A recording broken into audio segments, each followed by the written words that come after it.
నమస్తే, welcome to our channel. నేను మిషాల్ని. ఓవరాల్గా చూసుకుంటే తమిళనాడు ఎలక్షన్లో ఇప్పుడు రిజల్ట్ అయితే తెలిసింది. మరి ముఖ్యంగా ఇక ఎవరు ముందంజలో ఉన్నారంటే టీవీకే పార్టీ ముందంజలో ఉందని వస్తుంది. నిజంగా ఇంకా విజయ్ సీఎం కాబోతున్నారని ప్రపంచం మొత్తం కూడా ఇదే చర్చ జరుగుతుంది. మరి ఇప్పటికే పార్టీ చేసుకుంటూ వాళ్ళు సంబరాలు చేసుకుంటూ వాళ్ళ ఇంటి దగ్గర కావచ్చు, పార్టీ దగ్గర కావచ్చు, మొత్తానికి సంబరాలు చేసుకుంటూ ఉన్నారు. విజయ్ సీఎం అంటూ ప్రజలు ఎంత గట్టిగా నమ్మి సీఎం చేశారో అది విజయ్ కష్టమా ఏంటి అసలు. నిజంగా చూసుకుంటే ఈరోజు త్రిష పుట్టినరోజే సీఎం అవ్వటం ఇది ఇంకా ప్రపంచం సృష్టిస్తుంది. మరి ముఖ్యంగా ఇది ప్రజల్లో అసలు ఎంత ఆతృతగా ఎదురు చూస్తున్నారు ఈ ఎలక్షన్లకి. నిజంగా ఎవరు సీఎం అనుకుంటూ ఆ కళ నెరవేరిందని, ఇప్పుడు విజయ్ కళ నెరవేరిందని చెప్పి విజయ్ అండ్ త్రిష కళ ఇద్దరిది నెరవేరిందని కూడా ప్రజలు అందరూ అనుకుంటున్నారు. మొత్తానికి ఇక సీఎం సీట్లో కూర్చోబోతుంది విజయ్ అనే తెలుస్తుంది. మరి ఇక ఏం జరగబోతుంది, ఇలాంటి అంశాలను చర్చించే ముందు స్టూడియోలో ఉన్నారు సీనియర్ జర్నలిస్ట్ దుర్గా కుమార్ గారు ఉన్నారు. వారిని విషయాన్ని తెలుసుకునే ప్రయత్నం చేద్దాం. నమస్కారం సార్. నమస్తే మషాల్ని, మన వీక్షకులకు కూడా.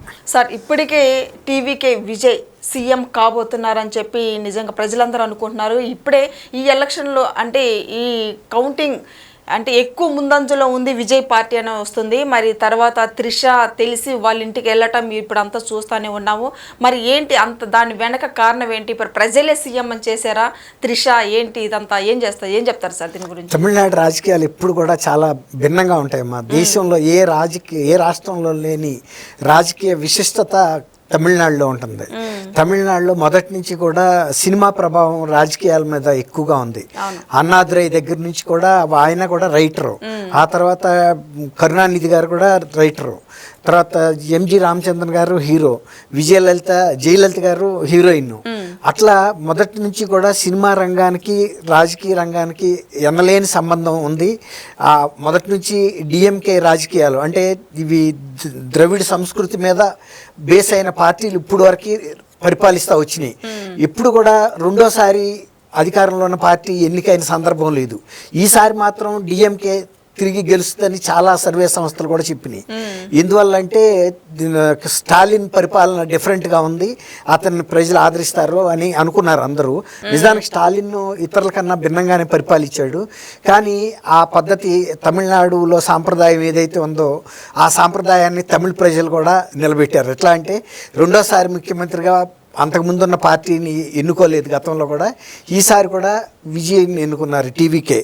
తమిళ్ విక్టరీగా కజిగం అంటే దీని అర్థం ఏంటంటే తమిళ విక్టరీ ఫెడరేషన్ అని ఇంగ్లీష్ అంటే మనం అనువదించుకుంటే. అయితే ద్రవిడ ఇది లేదు ఇక్కడ. అంతకుముందున్న ద్రవిడ సాంప్రదాయాల మీద ఎక్కువ స్ట్రెస్ చేయకుండా ఎక్కువ యూత్ పాలసీస్ మీద స్ట్రెస్ చేశాడు విజయ్.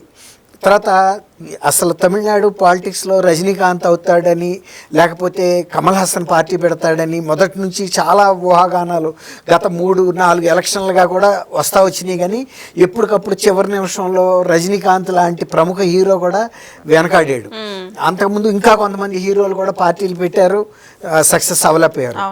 అట్లా కానీ ఈసారి మాత్రం విజయ్ మాత్రం ఇతని మీద కూడా చాలా వివాదాలు వచ్చినాయి. అసలు ఇతనికి అనుభవమే లేదని, ఇతనికి క్యాడర్ లేదని, ప్రజల్లోకి వెళ్ళలేడని, ఒక స్ట్రాంగ్ మెసేజ్ ఇవ్వలేడని, ద్రవిడ పార్టీల ఉధృతి ముందు ఇతను నిలబడలేడని అనుకున్నారు. దానికి తోడు అది ఎలక్షన్కి కొంచెం ముందుగా ఆయనకి వివాహ సంబంధమైనటువంటి అంశం మీద కూడా ఒక వివాదం రేగింది. ఆయన సొంత భార్యకి విడాకులు ఇవ్వటం, ఆ విడాకులు మంజూరు అవటం, త్రిషతో తనకి సంబంధం ఉందని ప్రచారాలు జరగటం. నిజానికి త్రిష బహిరంగంగానే ఈయన్ని సపోర్ట్ చేస్తూ ఒక పక్కన తమిళనాడులో ఎన్నికల ప్రచారం చేస్తున్న కేంద్రంతో కూడా రాయబారాలు నేర్పింది.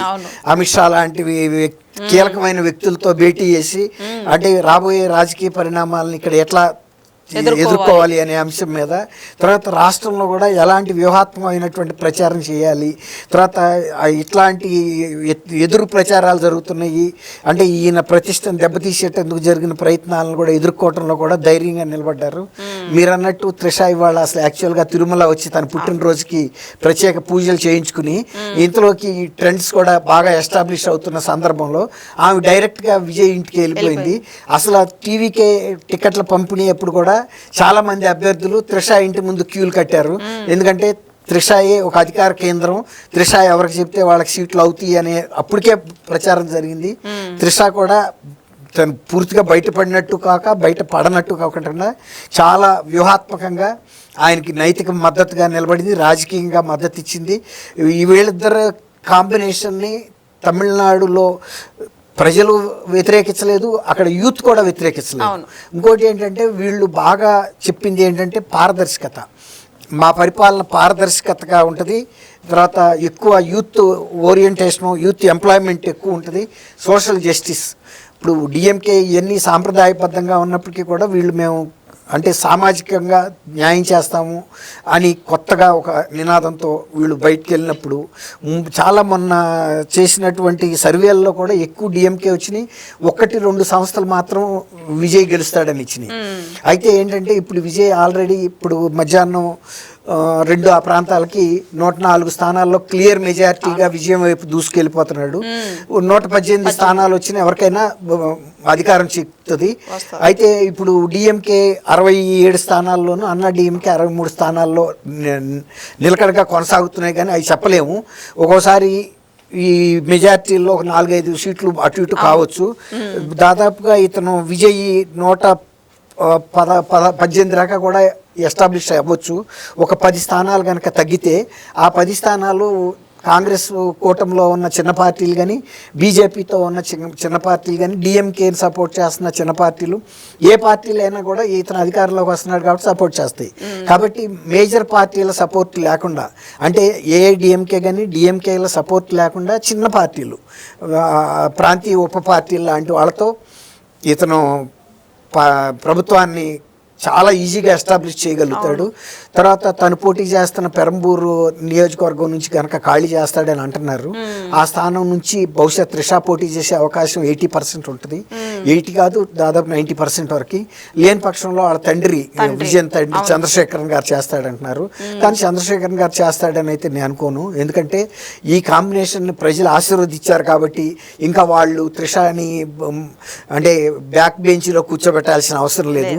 గతంలో ఎంజీఆర్, జయలలిత ఎలా చట్టాపట్టాలు వేసుకుని రాజకీయాల్లో ముందుకెళ్ళిపోయారు, ఇప్పుడు ఈ కొత్త జంట త్రిష, విజయన్ కూడా తమిళనాడు ప్రజలు ఇలాంటి చిన్న అంశాలను పట్టించుకోరు. ఎందుకంటే చిన్న అంశం అనుకోవచ్చు, పెద్ద అంశం అనుకోవచ్చు. వాళ్ళు ఇలాంటి ఎఫైర్స్ కన్నా వాళ్ళు మానసికంగా దగ్గర అయ్యి పవిత్రంగా వాళ్ళు మేము కలిసి ఉంటాము అని ముందుకు వచ్చినప్పుడు అందులో అభ్యంతరాలను వెతకడానికైతే ప్రయత్నించలేదు. ఆ విధంగా జయలలితను ఎంజీఆర్ చనిపోయిన తర్వాత కూడా దాదాపు 3 దశాబ్దాల పాటు జయలలిత గారు ఎంజీఆర్ గారికి ఒక 3వ భార్య అంటారు, కొందరు 2 అంటారు. అసలు వాళ్ళిద్దరు అధికారికంగా పెళ్లి కూడా చేసుకోకపోయినా కూడా ఒక భార్యగానే ఆమె కొనసాగింది. ఆమె వారసురాలుగానే తమిళనాడులో ప్రజలు ఆశీర్వదించారు. కాబట్టి ఎంజీఆర్ ఎంత పాపులర్ అయ్యాడో చనిపోయినాటికి, జయలలిత గారు కూడా చనిపోయినాటికి అంత పాపులారిటీ సంపాదించింది. అంతకుముందు ఎంజీఆర్ టైంలో ఆమె ఓన్లీ ప్రచార కార్యదర్శిగా నియమిస్తేనే అప్పుడు ఇట్లాగే మధ్యాహ్న భోజనం ఆంధ్రప్రదేశ్లో ఎన్టీఆర్ క్యాంటీన్ లాగా అప్పుడు స్కూల్లో మధ్యాహ్న భోజనం పథకం పెట్టారు. చాలా ప్రిస్టేజియస్గా నడిపారు దాన్ని. అది బాగా నడవటానికి దాని ప్రచారం కోసం ఈమెను పెడితే ఆమె ఆ చిన్న పదవిని పట్టుకుని ఎంతో పైకి పార్టీలో ఎదిగింది. ఆయన చనిపోయినప్పుడు వెహికల్ నుంచి కూడా కిందకి లాగేశారు. అట్లాగే అసెంబ్లీలో కూడా ఆమె చీరను లాగేసిన సందర్భం ఎదుర్కొంది. అట్లాగే విజయ్ కూడా ఇప్పుడు మొన్న ఎన్నికల్లో అతనికి ఇదేం కేక్ వాక్ కాదు, ఏదో పట్టు తివాసి మీద నడిచినంత ఈజీగా రాలా గెలుపు. చాలా పోరాటం చేయాల్సింది వచ్చింది, తను ప్రూవ్ చేసుకోవాల్సి వచ్చింది. తన మీద వస్తున్న అనేక వదంతుల్ని, అనేక రకాలైనటువంటి విష ప్రచారాలని తిప్పికొట్టి ప్రజల్లో తను సానుభూతిని, తన మర్యాదని కాపాడుకుని ప్రజల నుంచి ఆశీర్వాదం పొందటం అనేది ఒక రకంగా ఎదురైతే అతనికి తమిళనాడులో విజయ శకం మొదలైందని మనం అనుకోవచ్చు.